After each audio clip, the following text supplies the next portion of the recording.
Welcome to this video. I'll be starting the 1997 AP Calc AB multiple choice portion where a graphing calculator is required, okay? So I actually don't have a graphing calculator like the ones that they allow, like for example the TI-84, or I don't even know what models there are at this point. Back then I used a TI-84 Silver. I did find mine, but mine broke. It does not turn on anymore. So I do have a graphing calculator app on my phone, so I might show that where the problems require, when the problem requires a calculator, or I might also show what Wolfram Alpha graphs or something like that. If you don't know about the tool Wolfram Alpha, it's very useful to help quickly graph things or even solve some of these problems. It could even do that, okay? So it's useful to check your answers if you do not know about that tool, okay? So I might be showing, putting my phone on the screen to show some of those, okay? So this video might take a bit longer, but that's okay. I might just split it up into more parts, okay? But let's begin. Okay, we have this first one. This one you don't need a calculator. F is this guy. F prime is what? We just use the quotient rule or the product rule. It does not matter, okay? Did I do this beforehand? I did, okay? So we can rewrite this as, so actually I'll just do it again here, okay? So I'm going to use the product rule. We can rewrite F as half, so I pulled the half out, that's a constant, e to the 2x times 1 over x. Okay? And then we can use the product rule here if you don't like to use the quotient rule, okay? So it'll be half times, this is just constant, right? So we can leave that alone. First d second plus second d first. So first d second, that would be minus 1 over x squared plus second d first, that'll be e to 2x times 2. Okay? So now let's start factoring things out to make it into one of those. I can factor out a e to 2x and also a 1 over x, but let me do one by one. Let's do e to 2x first.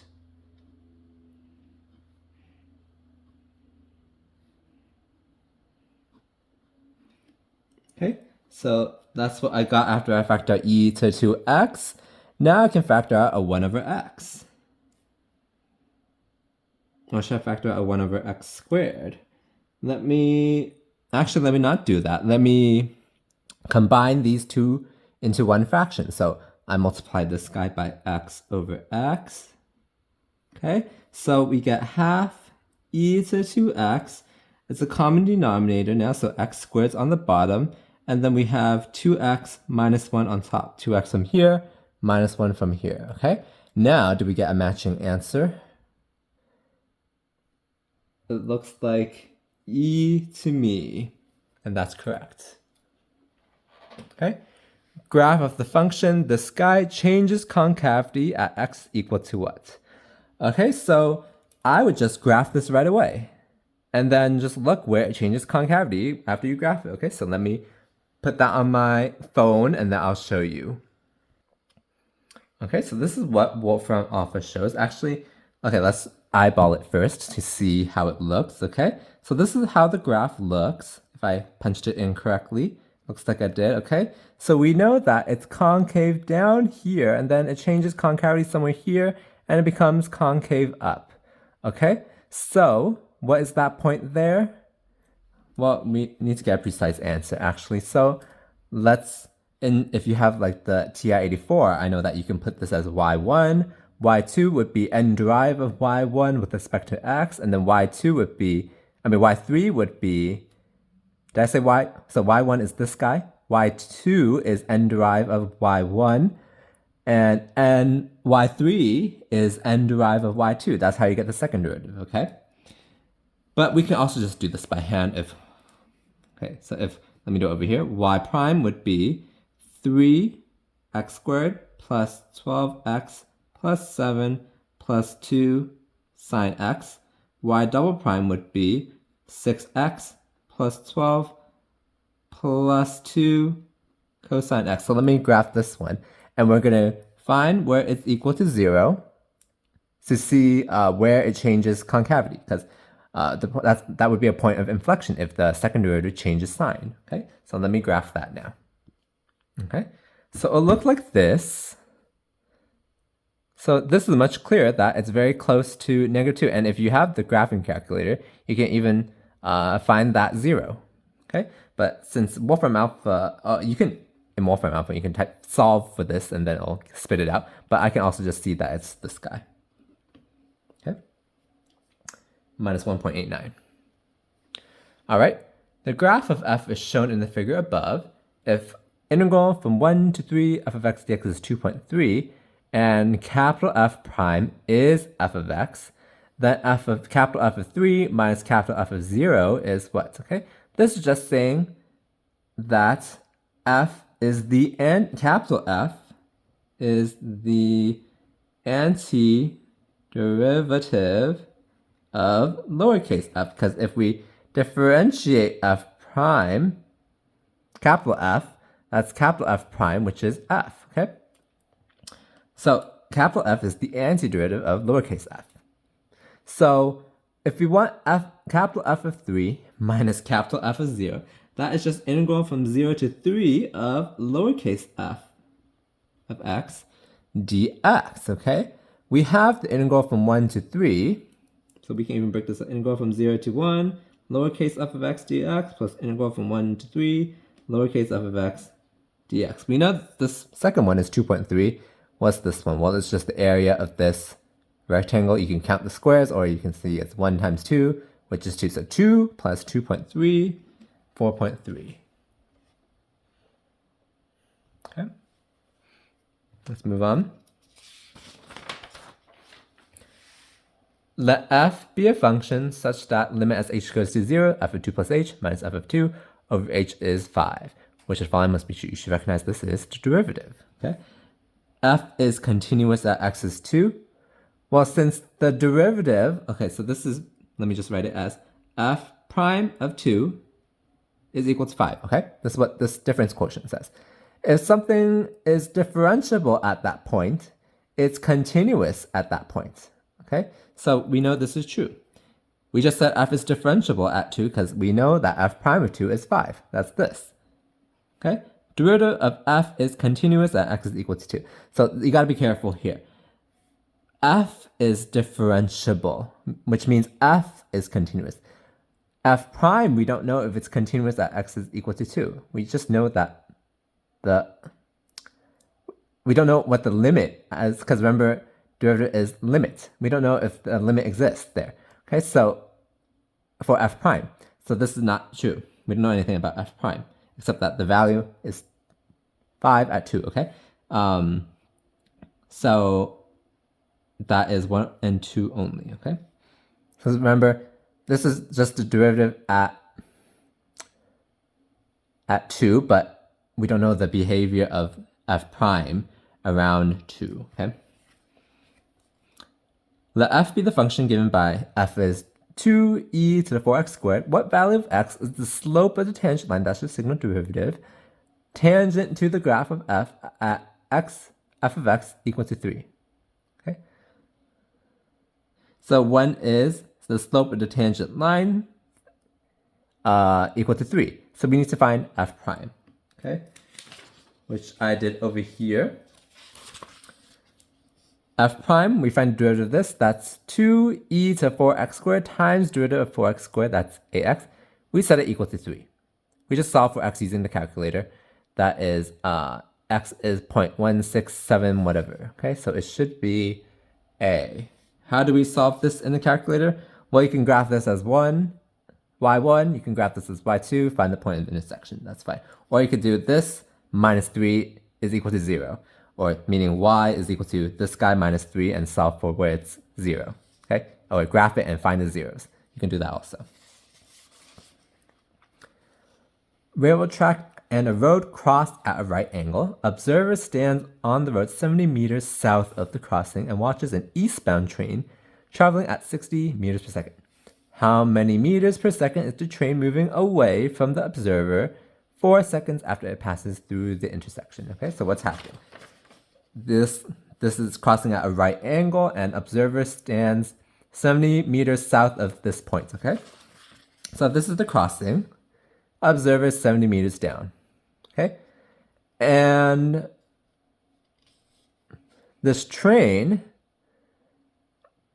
is traveling eastward 60 meters per second. So if this guy is x, then dx dt is 60. So you can ignore this calculation first, okay? Dx dt is 60. That's what they give us, okay?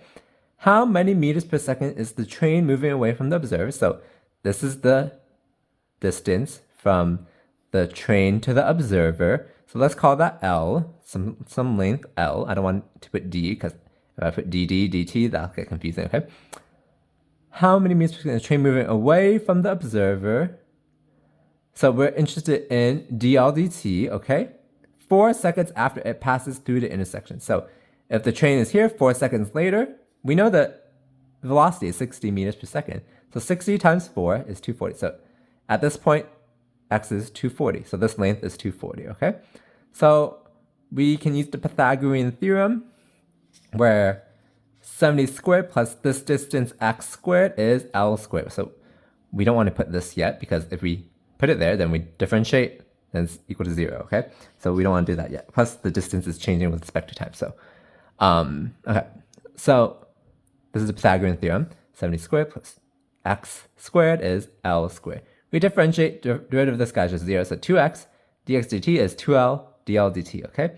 We want dl dt. We know what L is from the Pythagorean theorem because here, now we plug in things. This length is 70, this length is 240. So we can use the Pythagorean theorem, square root of 70 squared plus 240 squared. Put it in your calculator, you should get 250. Okay, so L is 250.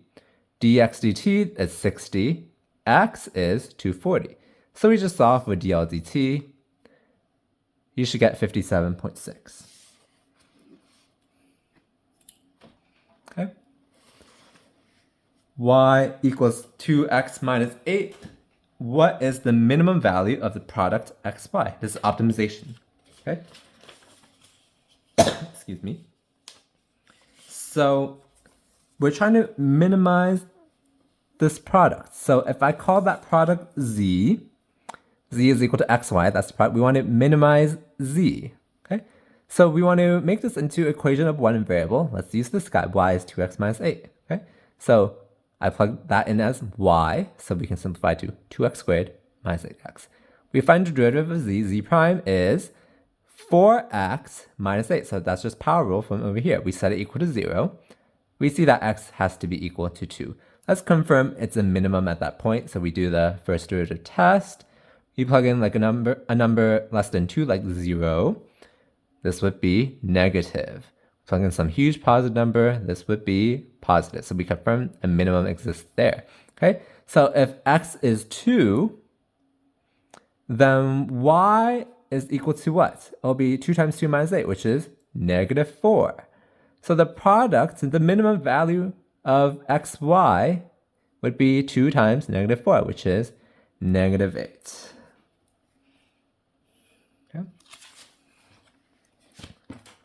What is the area of the region in the first quadrant enclosed by cosine x, y is x, and the y-axis? Okay, so as always, let's sketch how that looks.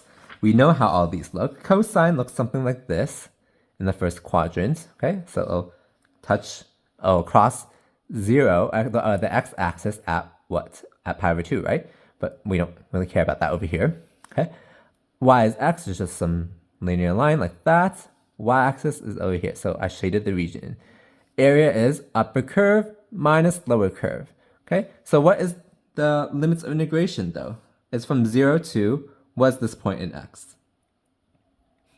So this is where your calculator comes in. You have to solve cosine x is equal to x. So you can either put in your calculator cosine x minus x as y1 and find the 0, or you could put y1 as cosine, y2 as x, and then find the point of intersection. You should get that x is 0.739, blah, blah, blah, okay? You should store this in your calculator as a value, okay? Because you don't want to have rounding error, or just write lots of digits like this out so that you don't have rounding error, okay? So let me do it properly then. So the area is the integral from 0 to this point, which we found was 0.739085, of upper curve, that's cosine, minus lower curve, that's x. Okay? This you can plug into your calculator. It's like f int of this guy from 0 to this guy. Okay, that's why you should store it in your calculator as a value. And then you should get around 0.4. So this is a pure calculator question. All right. Base of a solid S is the region enclosed by y is square root of ln x. The line x is E and the x-axis. If cross-sections of S perpendicular to the x-axis are squares, volume of S is what? Okay, so as always, sketch our region. Y is square root of ln x. How does that look? It looks very similar to y's ln x. It's just a sketch. It doesn't matter how exactly it looks like. Something like that, okay? We know that when when x is 1, y is 0, so that's here, okay? And then it looks like that, okay? The line x is E, somewhere here, just a sketch, and the x-axis, so that's here. So technically would it go under? I don't know, but it doesn't matter because we're bounded by here, okay? If cross-sections perpendicular to x-axis are squares, okay, so I drew a representative square, okay? We want the volume of that solid, so we're just going to add up all the squares with a small width of dx, okay? A small height of dx, whatever you want to call it, okay? So it's integral of side square dx, okay? Because area of the base, that is the square times small height dx, okay? That's how I remember it. All right, so what is S? That's this length. What is this length? That's just square root ln x. So the integral is from 1 to E. That's where our region lies, right? In x, 1 to E, a square root of ln x quantity squared dx. So that just becomes the integral from 1 to E, ln x dx. You can plug this into your calculator. That's perfectly fine. I know what the integral of ln x is. It's x ln x minus x. So we evaluate it from 1 to E. So you should get 1 after the fundamental theorem calculus. Or once again, since you have a calculator, you could just plug it in from there also. Okay.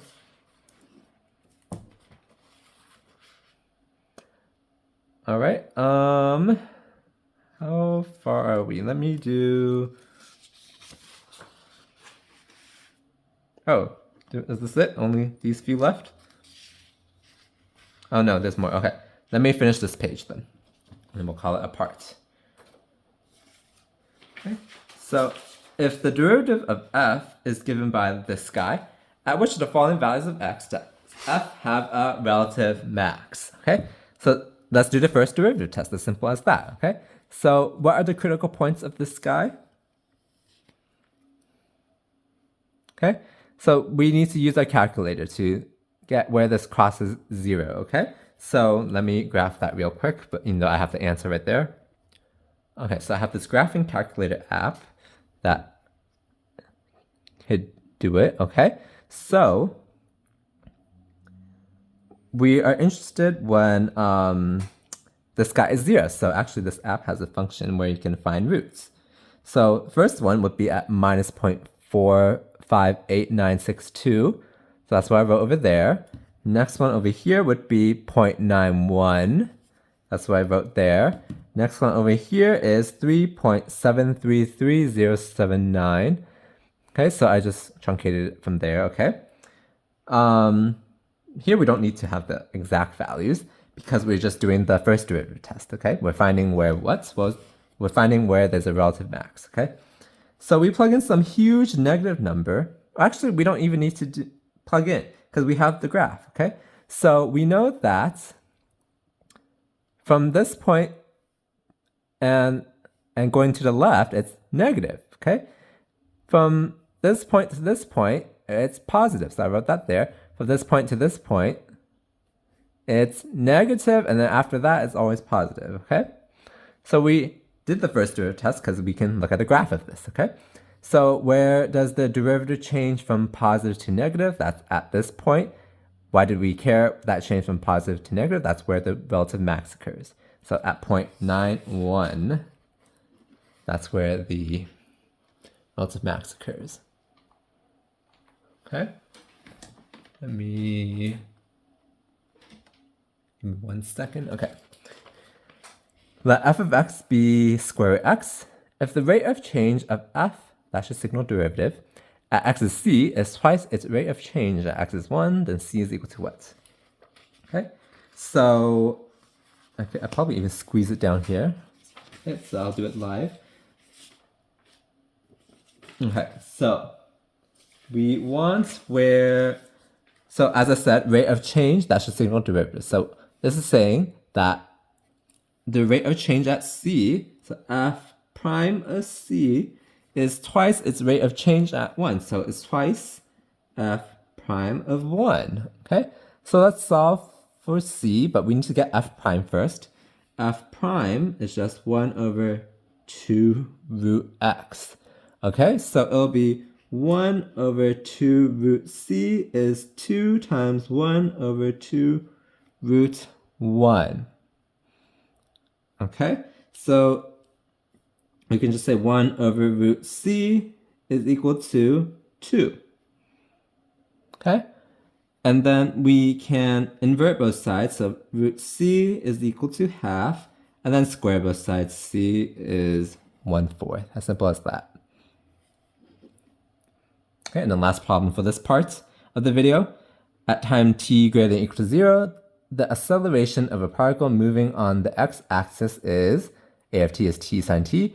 At t is 0, the velocity of the particle is -2. For what value of t will the velocity of the particle be 0? So we need to find what the velocity function is. Okay, so that's the integral of acceleration. V of t is integral a of t dt. What is the integral? That's just t squared divided by 2 minus cosine t plus some c. They tell us that when t is 0, v is -2. So v of 0 is -2, which is equal to, we plug in t as 0. So it'll be 0 minus cosine 0 is 1 plus c. So c is equal to -1. Okay, so our v of t would be half t squared minus cosine of t minus 1. So we want to set this velocity equal to 0 and solve for t. Okay, so you could just plug this into your calculator. So I'll do that real quick. Okay, so I graphed it, and I found we're only interested when t is positive. So we ignore this point. We find where this is 0, and that occurs when this is in terms of x. So x is 1.478, or t is 1.478 then. So it should be b. All right, so that'll be this part. I'll continue the remaining problems in another part, okay? So hopefully this was helpful. Please like this video if it was, and please subscribe to look out for the next part. Okay, actually there's only 3 more, so I'll just finish it, okay? Okay, let f be integral from a to x, h of d dt, where h has the graph shown here. Which of the following could be the graph of f, okay? So there's multiple ways you can approach this. You can remember, well, integral is just area under the curve. So we're going to start integrating as a function, the area is a function of x. So it should be, the area should be increasing until we get to here at b, then it should start decreasing a bit. Okay, so will that help you anywhere here? Areas increase and it decreases a bit, that's what I said. Okay, and by the way, area should be positive because this curve is above the x-axis, okay? So it cannot be this one. It should not be this one because area should be positive and increasing, as I said, until point B. It should be positive and increasing. This is not, okay? This one could be though, but it doesn't look like it really because it's increasing steeper here, the area, but then it's actually should be gradually going to the peak. So it should be E, okay? That's one way to do it. Another way to do it is, well, what's f prime? F prime, we just use the fundamental theorem of calculus, it's just h of x, okay? So this is h, this is the derivative.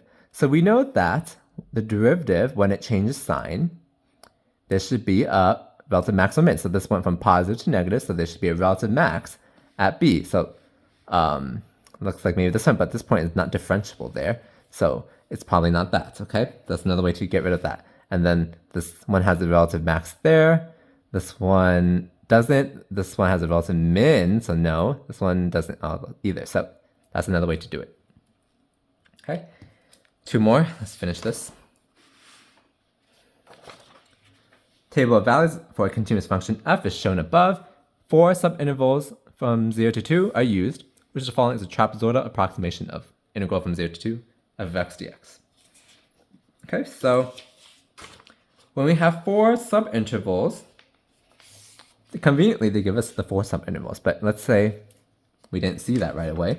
Remember how to calculate the step size for each of the subintervals if they're equal? Delta x is 2 minus 0 divided by number of subintervals.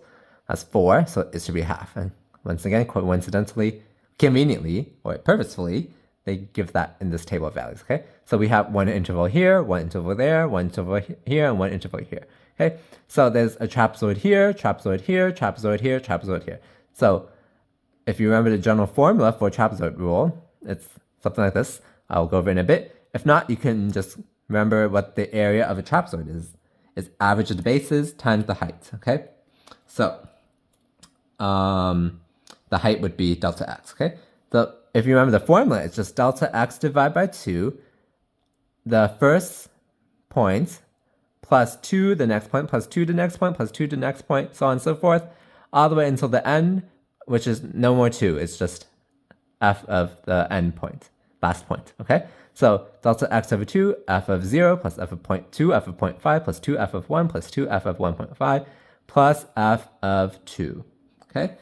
That's the 2 over there. So f of 0 is just 3, 2 f of 0.5, that's 6, 2 f of 1 is 10, 2 f of 1.5 is 16, 1 f of 2 is 13. Okay, add that up, that's 48. 48 divided by 4 is 12. Okay, last one. I'm like surprised that they give you like 40 minutes to do this, and I did this really quickly. Okay, which of the following are antiderivatives of this guy? You could solve for the integral of this guy with substitution, or if you know the trig identity, that sine of 2x is 2 sine x cosine x. Great. Another way is you just differentiate these guys. Okay, so capital F prime of the first one. Well, if you differentiate, you should get back that, right?